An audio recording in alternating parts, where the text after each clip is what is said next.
Ooh. Welcome back to the channel, everyone. KG is back with a video. Probably not going to be too long today. Hay fever is really kicking my butt, but I thought I'd come on and talk about the latest link that we've got, even though we've got no manager in place, and talk about Willy Gnonto's agent as well, speaking out about his future. So I think it's quite important. Obviously, incomings and outgoings, we're desperate for them. We need them. There's a bit of chatter, isn't there, coming in and out, considering we don't have a manager. And I think it's pretty interesting as well with the player that we've been linked with. Oh, so Willy Gnonto as well. Oh, what's going on here? Have I conked out? What's happened here? What's happened here? Gavin Parry, no Robin Cock updates, no more until he's gone. No, we're not talking about Robin Cock. But listen, people, I think I'm back now. I think there was a little bit of a glitch on StreamYard there, but please like the video, subscribe if you're not subscribed, and drop your comments below. And listen, I'm going to be giving an opinion on a player here where the people that haven't really seen him play or just see that he plays for Liverpool will think that this is the great signing. But keep your comments respectful. I'll just say that. Sam saying you're fine, thank you. And Hannah saying, hey KG, hope you're doing well. Yeah, I am. It's just hay fever, man. You know how it is, runny nose and all that stuff. It gets ugly sometimes, gets ugly. And this is something here. Hunslet Mike in Ireland. I've been watching this conversation just before the stream started, and someone the answer to is he good with his feet didn't come up there, which is good. But Hunslet Mike is saying he's playing for Liverpool, so he must be half decent, man. I mean, listen. I try and be nice with stuff like this, but just because you're playing for one of the big teams, it doesn't mean you're automatically a good player. It just doesn't mean that. We've seen many instances of players, once they leave those big clubs, they go to other clubs and they don't do much at all. And for me, Nat Phillips, what I'll say with this, let me get the story on the screen just so everyone can see it. I'm not going to go into the article because it's via Phil Hay, and obviously that's the Athletic, and just in case there's any copyright on there. But yeah, Nat Phillips, even with no manager in place, has been linked with a move to Leeds United. And I don't know whether it's because the link is because of Daniel Farke wanting him before at Norwich City. I'm not sure if that plays a part in the link, but apparently we're interested in him. But for me, yeah, Bobs, it happens all the time. As soon as anyone's released or linked, all of a sudden they're going to be the greatest player ever. But my opinion on Nat Phillips is this, and it's been the same. When he was in Liverpool, when he was in the Liverpool team, he always stood out, and it wasn't for a good reason. He is no good on the ball with his feet. He's an actually awful ball player. The one strength he'll have is that he does head everything away. And that's something that we've lacked. And, Liam Cooper does give you that when he does play. But that's his biggest strength, heading the ball away. I'm sorry, but £10 million would be an overpayment for this player. 26 years old, by the way, and he's had less than 70 senior career appearances. Now, I don't care with what the reasons are for you being 26 and having less than 70 career appearances. That's not good enough. So whether it be he's injury prone, which he really isn't, whether he's been thinking that he can break into the Liverpool setup, which he hasn't, or whether he hasn't explored more loan options. He's been out on loan a couple times, but he still hasn't clocked up 100 career appearances at 26 years old. Yeah, he's slow as well. Jamie Phillips, who's a Liverpool fan, he's defend that just defends. That is correct, Jamie. He does. And when I've seen him for you guys, he has looked like that. He's the one that will get his body in the way and everything else like that. And as admirable as that is, for me, we've already got a couple of players like that in our system. So I would prefer them to use the 10 million, because this isn't the Premier League anymore, guys. We have to be careful on what we're spending in the Championship. And for me, with the 10 million, you could go out and get a better midfielder. You could work with your go get another striker, help get another striker up front. In the centre-back areas, we've got Charlie Creswell and Leo Yelder, who have got the potential to be better than Nat Phillips, or one of them could possibly already be better than Nat Phillips. This, for me, doesn't move me. It doesn't move me. That's what I'm saying. Told you, you took the words out of my mouth. He's just a meat and potatoes centre-back. That's all it is. But look, when you've got, unless there's reasons why Creswell or Yelder are being linked with moves away, Yelder more recently has been linked with a move away. If they want to stay, keep them at centre backs and forget this deal. 26 years old. It's appalling. It's absolutely appalling. You're looking at his career appearances there in total. Here, people, 99, and 29 of them are for the under 21s. Guys, just because you're buying a new player, just because they come from a certain club, it doesn't mean it's going to be a good thing. It really doesn't. I mean, listen, if you feel it's going to be a good deal, fair enough, and please leave your comments. But I swear, make it respectful. Don't die on the Nat Phillips hill on this channel. Yeah, it just doesn't make sense. It for me, it doesn't make sense. Jamie here saying doesn't make sense. Does it not for me? Blink if you're saying poor deal for Leeds. Darren here as well. Yeah, just think about it. Crescencio also valued at 10 million. I'm sorry. I just can't stomach this one. And for anybody, and yeah, Andy, this is where I go with things like this. Andy here saying, I'd rather keep Cooper in there. He can head stuff away. Now, Liam Cooper, yeah, he has his injury problems. But for me, it doesn't make sense replacing a poor player with another poor player. If you take out doo-doo out the toilet and have another doo-doo, guess what? You got more doo-doo in there. So there's no point actually going for it. Now, I'm not saying he's the worst player in the world. It just doesn't make sense for me, especially at 10 million pounds. Sorry, that's just me. We'll be going back into that cycle again where we're just buying players who aren't good enough. And let's just say we do go up, he can help us get up. What's he going to do in the Prem? When I've seen him play for Liverpool, apart from when he's heading everything out, he looks like he looks suspect, man. He's a spooky defender, man. Danny here saying 7 million. Danny, even I'd say 7 million is too much. I think people have got to remember where we are. This isn't the Premier League. If we were buying him in the Premier League, first of all, I would definitely question that also. But I would also say, okay, that's another body in there. We're back in the championship. We need to be wise with what we're spending. And for me, this just isn't it, I'm afraid. Not when we've got centre back options that could help us out. And again, not talking about Koch, not talking about Llorente. I'm talking about Yilda. I'm talking about Creswell. I'm talking about Montero, who's in the system. Let's use those ahead of spending 10 million on a 26-year-old. And I'll compare it to this one, people. Let me just let me just compare it to this here story, because then this will tell you exactly what I'm talking about. Because if for anybody who thinking that Phillips is a good deal, take a look what Leicester are about to try and close down here. Leicester are closing in on a deal for Conor Coady. Yeah, the Championship club hope to get the transfer completed by this weekend, which would be a major coup for Leicester. The Foxes have even beaten off, pause on that one, strong Premier League competition to swoop for the England international. So this is what I'm talking about here. If for anybody who thinks that Nat Phillips would be a sensational signing, then what is Leicester City getting Conor Coady in the Championship? At least Leicester City have got the right idea there. And again, picturing stuff as I always do. I'm a very visual person. I can see Conor Coady helping Leicester in this league, and if they were to get promoted at his age, he's only 30 years old. He can then help him in the Premier League also. But yeah, that is Michael Brown here saying, unfortunately, KJ Leeds can't afford to shop in Waitrose anymore. Now relegated. It's the co-op Audi in the championship. It is 100% Michael, but it's about using your money wisely. And 10 million on a 26-year-old centre back that's got less than 70 appearances to his name in the first team isn't being sensible for me. And Conor Coady to Leicester. That is what I'm looking at. We're both in the same boats. We've both been relegated together. They are relegation brothers, and then look at what they're trying to get. And that's all I would say. That's all I would say. I mean, Gavin here saying he doesn't rate Coady at all. I understand, but for the championship, Gavin, you wouldn't like a bit of Conor Coady. And he was close to joining us at one point, years ago, though. Years ago, I think it was before he went to Sheffield United. But yeah, I would absolutely have Conor Coady in the championship 100%. It's like, I mean, Tobes has just jogged my memory as well, because I'm seeing that Leicester in for Harry Winks. Again, I don't rate Harry Winks at all, and that, it goes along that same line again. If we were to sign Harry Winks, we may as well just keep Adam Forshaw, because they're the same player.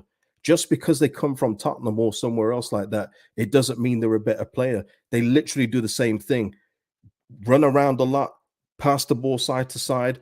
You're not upgrading anything by signing Harry Winks, in my opinion. So you need to get somebody better. Um, Gavin here saying he's far too slow, in my opinion. But Conor Cody's good positionally, Gavin. You know what I mean? He hardly gets caught out. He rarely gets caught out in those kind of areas. And that's why he's been trusted in the Premier League so long. You know, he is not the quickest, but then Nat Phillips, let's go back to our target. He's not quick at all. You know, so as much as people would love the heading away stuff, he'll probably get blood on his forehead at some point with a bandage wrapped around it. Ooh, the Leeds passion.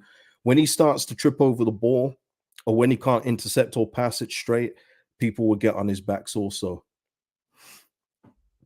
Tobes is saying Cody is a better than the champ centre back, just a very low level Premier League centre back at the minute. Agreed, 100%. Tobes, agreed, and that's why I'm saying Leicester are moving in the right way.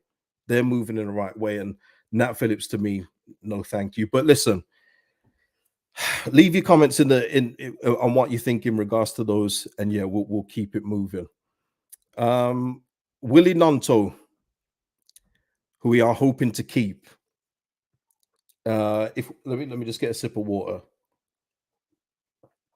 His agent's obviously been speaking to people, and this was an interview with Calcio Mercado. I believe that's how it's said. Willy Gnonto's agent, Claudio Vigorelli, has been speaking publicly about his client's future at Leeds United. He says, "We are focused on the national team in the under-21 championships. When it's finished, we will talk to Leeds and see what happens, but I think there will be options. Premier League experience has been fantastic for him, and I think he wants to continue in that direction." And and that doesn't surprise me at all. And I've seen, some people message me saying he should stay. He's got no relegation release clause. But listen, he's a Premier League player. You know, this is what really got me in the second half of the season when he was dropped under that bum, Javi Gracia. We literally had one of the players in the league that anybody in the bottom half of the league would have killed to have, and he just kept him warm in the bench. So again, it's one of these things where people think Gnonto owes Leeds United something. He doesn't owe anybody anything. But at the same time, with no relegation release clause in his contract, Leeds have got to be in charge of this one and make sure that we get the best price possible for him if he's adamant that he wants to go. If he wants to stay and help us out, excellent. He's one of the best players. He'd probably be the best player in the league. But we need to know this in the next couple of weeks. NJ1 here saying loan him to a Prem team for a season. This is what I was saying yesterday, though. NJ1, there'll be some players that will be willing to be loaned to a Premier League team, like a Brendan Aronson, because their stock is very low. Willy Gnonto is somebody that a Premier League team will want to own outright, because if he has another year like he did for Leeds when he played, then there's going to be a bidding war come next summer when the loan finishes. So I think it's one of those where a Premier League team will have to pay up or wherever he wants to be, but it has to be good money because I don't think he's got a release clause. Stephen Webber, it's Cabango, but yeah, I like him from Swansea. Yeah, he's a decent championship defender. Yeah. John Knox here saying Gnonto would terrify championship defense. It might be light work for him in the championship, but does he fancy it? And again, I always go back to things. I always visualize things. He's looked at the fixture list this season and seen a game on Saturday or Tuesday versus Plymouth, and then Saturday versus Rotherham or something like that. Is that getting his juices flowing? Probably not. Probably not. But it's got to be an agreement that works for both parties, I'm afraid, especially when you don't have a release clause.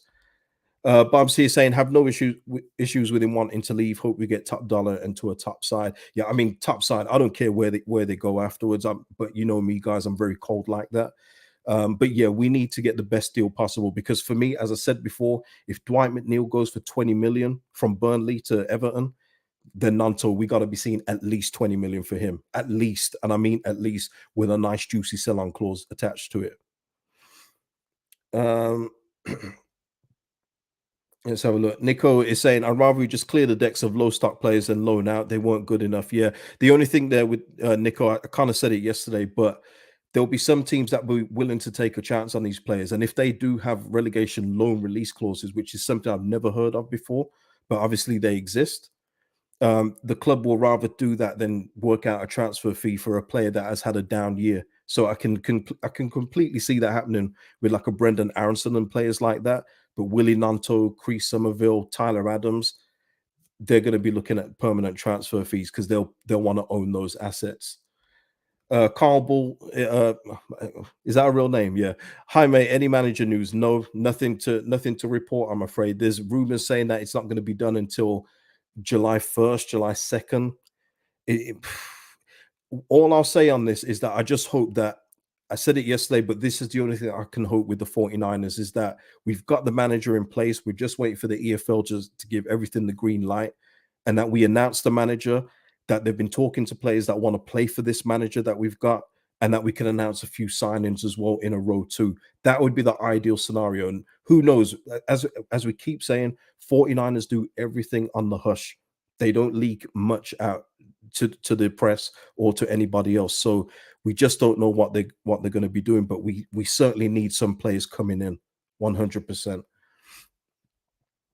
Aiden saying Gnonto will go, so I hope we get a good price and invest in the squad. Yeah, and that's it as well, Aiden. Whatever money we get, we need to. Well, hopefully it doesn't go on legacy transfer fees, but hopefully we can reinvest in the squad because we need to do it. I maintain, and the feeling gets worse, and got worse when I saw Cody being linked with Leicester. I think this team struggles as we see it now to get playoffs. I genuinely do. I don't think this team gets to the playoffs. So we do need to get some incomings coming in. Um, Stephen saying if Nanto does play for us, he'll be targeted and probably double marked as he was last season. Correct. Hopefully, we make better use of the space that he will create this season. Stephen, I go one further. Imagine if we got to keep him and Somerville. I mean, we'd be having opposition fullbacks on yellow cards in the opening 10, 20 minutes. It would be beautiful to see. I think that those two would absolutely cook in this league. But, you're hearing all the whispers about the under 21 tournament being a shut window for these kind of players. It seems unlikely, but we're not going to know any of this until that transfer window shuts, and it's ages away, isn't it? It's absolutely miles away. But yeah. Um, let's have a look. Gavin here saying, as it stands, it's all or if some buts, maybes until the manager comes in. We just don't know. Yeah, it's all speculation, but that's what the transfer window is all about, Gavin. And unfortunately, we're not talking about brilliant players here. We're talking about what we need to get back out of this league, and it sucks for me still. Not gonna lie, it sucks for me. I'm seeing Seko Fofana today. Obviously, even if we had stayed in the Prem, I don't think we would even be in for him because he's joining the Saudi Arabia league. So but we weren't even in that conversation. You know what I mean? It hurts, man. I'm not gonna lie, it hurts. Um, Lewis saying if there's no manager by next week, I'll be worried. I could even see the 49ers doing what they did before with that statement that we had when they said that they took the ownership from Andrea Radrizzani, and maybe just saying we've got our manager in place, we are just awaiting the green light. Just put some pressure down on the EFL, but we just have to wait and see. It sucks though. I'm not gonna lie to you, Lewis. I'm with you. It sucks being in this position because you see in Leicester they're making their moves. Even Madison now is, Spurs. Tobes is probably gone now, but Spurs are looking to sign Madison. That looks like that's a deal that could be done soon as well. So they're getting their ducks in order. They know they're not gonna have a James Madison in the championship, which would be imagine James Madison in the championship. Lord have mercy. But that's what I mean. They're getting stuff done. We're still in limbo with a lot of players coming in and more so going out. And it's really important we get this sorted soon. Um,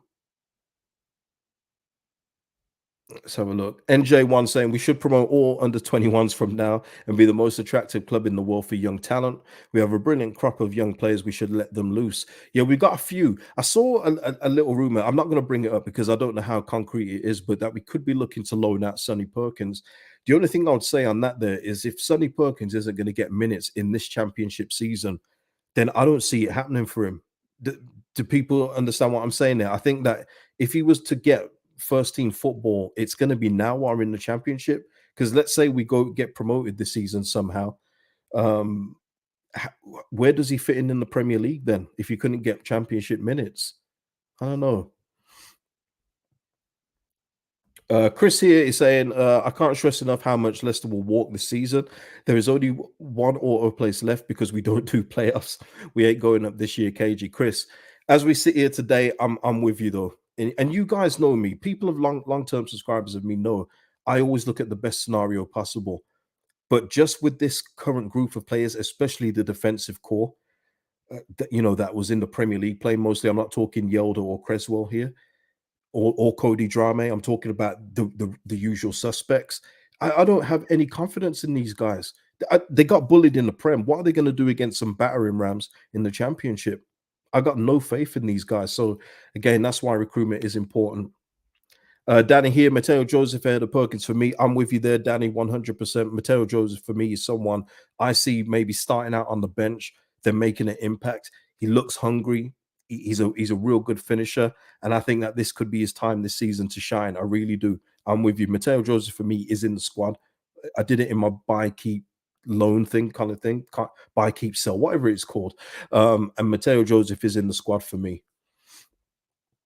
Um, Oh man, SA Scouser, obviously a Liverpool fan here. Philip straight swap for Gnonto.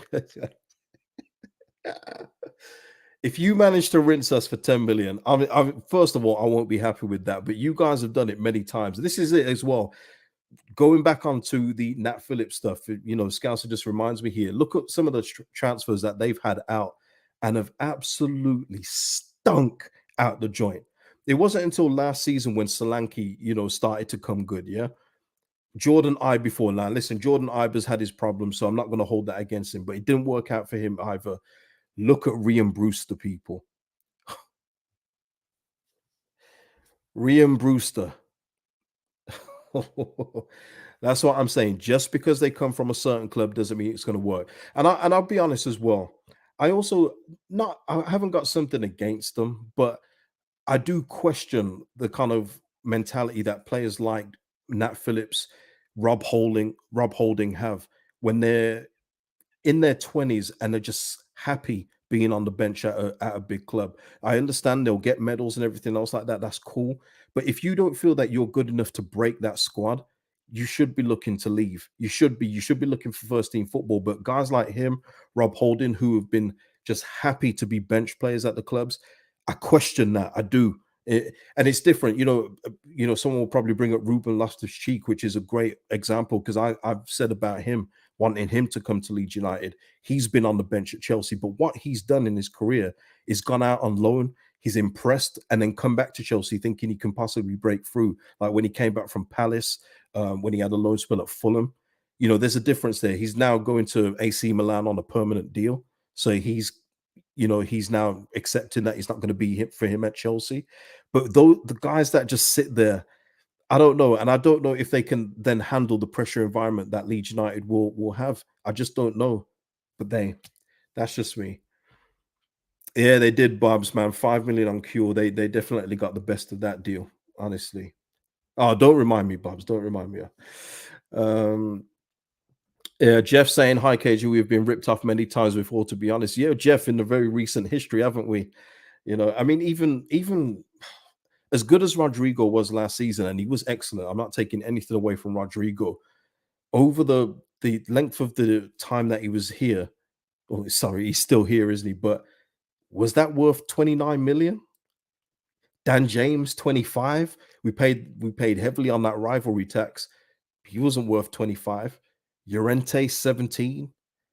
Yeah. We've been taken to the cleaners a few times and we're still paying for him now, which is the which is the worrying thing, isn't it? Jamie saying company bought good young talent from the Belgian league. We need to do the same. For some reason, English players always have inflated fees. Liverpool are good negotiators, better out there for cheaper. Yeah, Jamie, 100%. It's not just about English players having inflated fees as well. It's just about how much more they get rated than any other players. The rating goes through the roof if they're a young English talent, especially if they're from another club. But let's not forget as well, and that can't be forgotten. Nat Phillips is not young, people. He's 26 years old. These are his prime years. These are his prime years, and he's had less than 70 first team appearances. But I'm not going to beat that drum no more. And Darren, yeah. Listen, Rodrigo's played out of position under Bielsa. He was definitely played out of position. But even in times where he got his opportunities just behind the striker up front, he wasn't good. Let's not rewrite history here. He was not good. It wasn't a good. I didn't rely on Rodrigo when I saw him up front. He even played in FA Cup games against lower league teams and looked lost in those games. He wasn't good. It wasn't until this season or the season just gone where it's just clicked for him. It's clicked for him, and he's been excellent. He's been excellent. But before, the seasons were meaty to average to poor. Um,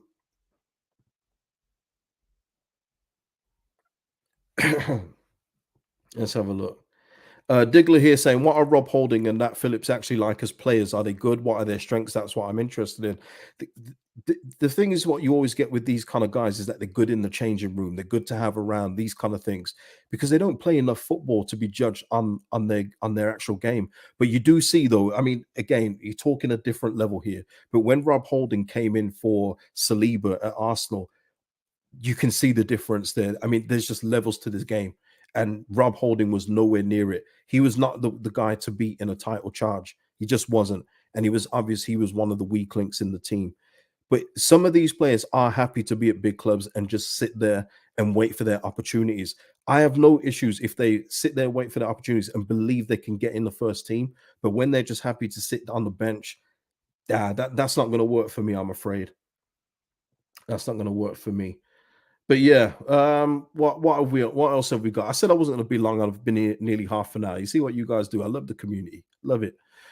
Just in case anybody had any, I saw some people talk about Pookie. If Farker comes in, well, that's not going to happen. As Timu Wayman here is now gone to Minnesota United. Yeah. All right. So Joe Pookie has gone to Minnesota. So that reunion is not going to be happening in the championship at Leeds United. So just to crush anyone's dreams there. Uh, what else have we got? What else have we got? No, no, no, nothing else, nothing else. I think that was it. I think that is it. So yeah, NJ1. Thank God for that. Yeah, you know what? In all fairness, though, Timu Pukki in the championship is pretty much guaranteed goals, isn't he? He's pretty much guaranteed goals. But yeah, you'd think that if he's going to sign as a free agent, he's going to probably want a 2-year deal. Yeah, I'm not really feeling that. Not really feeling that at all. But yeah, listen, people. Um, yeah, anything discussed in the video, let me know in the comments. As I say, keep it respectful. Don't die on the Nat Phillips hill, especially if you haven't seen him play. There's nothing worse than seeing people that haven't seen people play think that they're going to be a good signing for me. I just that just doesn't compute for me. And if you like any of his strengths, let me know in the comments as well. You know, let me know. Just let me know. That's all it is. Yeah, I saw that Sam Field from QPR has been linked again. Not going to talk about that. Nothing really concrete for me to really go on and pick out from that one. Seen a few loose links to other players as well. I don't really want to speak about them until, either I've got a gut feeling about it or I see some official sources talk about it. You know what I mean? Nicholas. Oh man. KG, you look like you want to cry. Honestly, the just between the Nat Phillips stuff and seeing links that Adam Forshaw's being offered a new deal, yeah, it could bring me close to tears if I actually did shed them enough. But it's just the sobering reality of where we are, man. I'm seeing the deals being made in Premier League teams and everything else like that. And I'm like, damn, I'm so jealous. I'm so jealous. But this is our reality, people. You finish with 31 points in the Prem. This is what you get, and this is it for us. Have to do this on the first attempt, but we've got to get stuff moving, haven't we? Have to. Chris Kingy with a decent one here. What if it's Parker that asked for Phillips? He had him at Bournemouth, didn't he? If he was the manager, was he the manager for the Bournemouth at the time? If that's true, hey, that's not a bad link too. We talked about earlier about Farker wanting him at Norwich. He actually did have him at Bournemouth, didn't he? So could it be Scott Parker that's the manager? Oh God, I hope not. But anyway, listen, people. Smash the like before you go. Leave your comments. Subscribe to the channel, and I'll see you in the next one. And I'm sure the next one won't be a manager announcement, so I won't waste my breath and wish for that. Peace out, people. Enjoy the rest of your evening, day, afternoon, wherever you are.